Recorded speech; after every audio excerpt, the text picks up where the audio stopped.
Après 2 ans de crise sanitaire, les Sud-Africains et le reste du monde ne rêvent que d'une chose, retourner à la vie d'avant.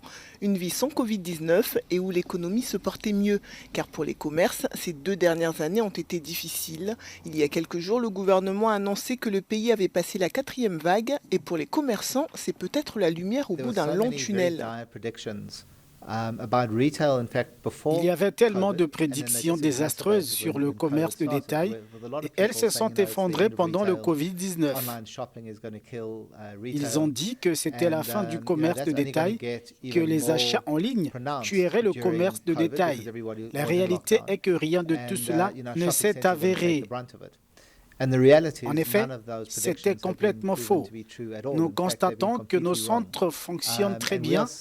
Notre société opère à la fois en Afrique du Sud et en Espagne. Les tendances sont similaires sur les deux marchés. Des milliards de rands sud-africains ont été perdus par le secteur hôtelier du pays.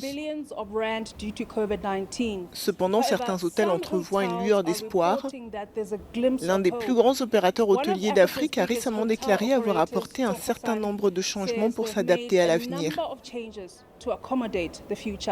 Je pense qu'il s'agit d'attendre et de s'assurer que votre offre est correcte et que les prix sont corrects.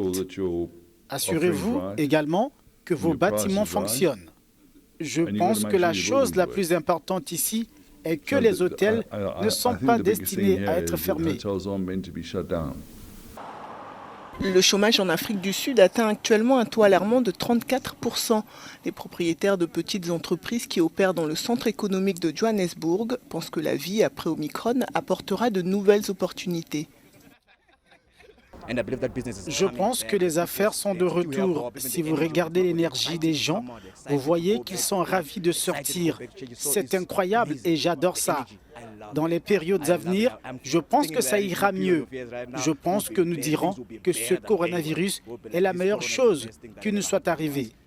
Même si quelques cas sont encore recensés ces derniers jours et que moins de 30% de la population est vaccinée, l'Afrique du Sud a bel et bien tourné la page de sa 4e vague de Covid-19.